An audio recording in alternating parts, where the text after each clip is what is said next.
श्री श्याम समर्थ। हम सब के घर में तुलसी होती है फ्रेंड्स, और हम तुलसी के बहुत सारे उपाय भी जानते हैं। और हम जो तुलसी सूखते हैं तो सूखी हुई तुलसी से दीप प्रज्वलित करने से 1000 दीप प्रज्वलित करने का हमें 1000 गुना फल मिलता है। और हम कंठ में धारण करते हैं तुलसी, तो हम जो पानी पीते हैं वो रक्त का घूंट नहीं बनता है। नहीं तो हम जो पानी पीते हैं वो रक्त बनता है, और जो अन्न खाते हैं वो मूत्र बनता है। इसीलिए हमारे गले में कंठ को टच करते हुए तुलसी अवश्य होना चाहिए। तुलसी की मिट्टी जो हमारे गमले में तुलसी होती है ना, वो जो वहाँ पे गमले की जो मिट्टी होती है गीली, वो रोज तिलक करने से हमारे सभी पाप नष्ट तो होते ही है, लेकिन हमको गंगा जल का स्नान का पुण्य मिलता है। द्वारका की जो द्वारिका की मिट्टी है वो उसकी मिट्टी का महत्व उतना ही महत्व हमारे गमले के मिट्टी का होता है तुलसी माता के।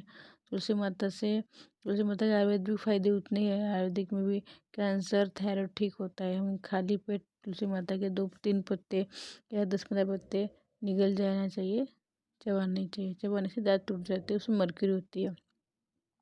तुलसी की सूखी लकड़ी होती है ना, उससे मैंने आपको बताया दीप प्रज्वलित करने से 1000 दीप प्रज्वलित करने का पुण्य मिलता है। लेकिन 7 तुलसी की लकड़ी लीजिए सूखी वाली, उसको एक गट्टी बना के, उसको एक गट्टी जैसे बना के मैंने एक वीडियो बना हुआ है, और उस कलावा में बांध के घी में डुबा के अगर आप एक उसके अलग से बत्ती बनाएंगे तो इसके तो मैं क्या पुण्य है, मैं क्या बताऊँ। इतने पुण्य है इसके, आपको करोड़ों गुना देगा तो जलाने के तो पुण्य मिलते हैं, लेकिन आपके सभी पाप ताप नष्ट होते हैं, श्री की वृद्धि होती है। और अगर मरते समय हमको हमारे सिर के नीचे लकड़ी रखी जाती है, तुलसी की सूखी लकड़ी, तुलसी माता रखी जाती है, क्यों तो हमको मरते समय पीड़ा ना हो और हमारी आत्मा इस यमलोक न जाके श्री हरि विष्णु के चरणों में जाए, वह वास करे। इसलिए सिर के पीछे सूखी लकड़ी रखते हैं, और हम जलाने के समय में हमको तुलसी माता के साथ में ही जलाते हैं। जब तक वो जलती रहती है तब तक हमारे सभी पाप मुक्त होते हैं, हमको कष्ट नहीं होता है, और हम यमदूत हमको पीड़ित नहीं करते हैं, हमारा जन्म दोबारा नहीं होता है। इसीलिए सूखी लकड़ी तुलसी की हमारे साथ में जब कोई मनुष्य मरता है तो उसके साथ में देते हैं, सिरहाने रखते हैं। और उसके भगवान के लिए तो उपाय है ही, लेकिन हमारे लिए भी इतने उपाय है। और तुलसी माता को पीस के चंदन कैसे पीसते वैसे ही तुलसी माता को लेप भगवान श्री हरि को लगाने से श्री हरि विष्णु को इतना धन दे देते हैं कि हम संभाल नहीं पाते। क्यों तो श्री हरि लक्ष्मी विष्णु भगवान की पत्नी है, और उनके पैर दबाते रहते हैं, तो श्री हरि विष्णु खुश होने से हमारे घर में लक्ष्मी की आवक आती है। और लकड़ी घिसकर हमको लेप बनाना पड़ता है। जैसे हम चंदन घिसते हैं वैसे तुलसी की लकड़ी घिसकर श्री हरि को लेप कीजिए, इससे शरीर की वृद्धि होती है, और इससे धन का दुरुपयोग नहीं होता है। हमारे घर में जो धन आता है उसको दुरुपयोग में खर्च नहीं होता है, अच्छे काम में खर्च होता है। ये तुलसी के इतने सारे उपाय है, और ये आपको हम सबको हमारे सभी के गले में तुलसी माता का माला होना अवश्य है। और फ्रेंड्स, अब नए हैं, पहली बार मेरे वीडियो देख रहे तो चैनल को सब्सक्राइब अवश्य कीजिए और शेयर अवश्य कीजिए। ऐसी जानकारी हमारे सभी भाई बहनों तक पहुंचनी चाहिए, सनातनी लोगों को, तो उनको पता चले कि गले में तुलसी पहनने का कितना बड़ा महत्व है।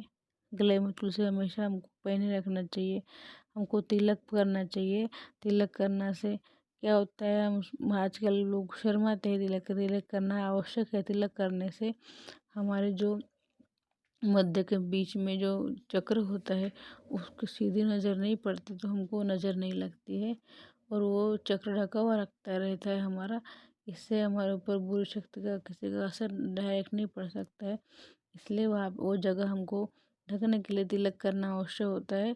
हम लोग जब भी वहाँ तिलक करते तो हमारी सुरक्षा होती है, बुरी नज़र से या किसी भी अन्य प्रकार की वस्तु से हमारी रक्षा होती है। इसलिए हमको उस जगह पे सिर पे तिलक करना आवश्यक है। हमारा ग्रंथ में लिखा हुआ है ये, जो तुलसी की महिमा भी ग्रंथ में लिखी हुई, मैं उसी में से आपको बता रही हूँ। श्रीमद् भागवत में भी लिखी है तुलसी माता की महिमा, और समय सभी ग्रंथों में तुलसी माता की महिमा लिखी हुई है, शिव महापुराण में भी लिखी हुई है। शिव महापुराण में यहाँ तक लिखा है कि अगर हम शिव जी को भी तुलसी मंजरी चढ़ाएंगे तो इसके भी हमको पुण्य मिलते हैं बहुत सारे। लेकिन बहुत लोग बोलते हैं कि शिव जी को तुलसी नहीं चढ़ाई जाती, लेकिन हमारे ग्रंथ में लिखा है कि तुलसी मंजरी हम शिव जी को चढ़ा सकते हैं। अभी हम तो चढ़ाते हैं, जो लोग नहीं चढ़ाते हैं उनके लिए बोल रहे हैं, शिव महापुराण में लिखा है।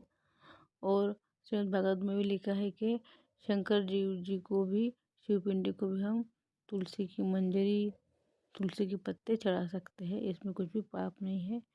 आपको वीडियो पसंद है तो सब्सक्राइब कीजिए और शेयर अवश्य कीजिए। शिव स्वामी समर्थ।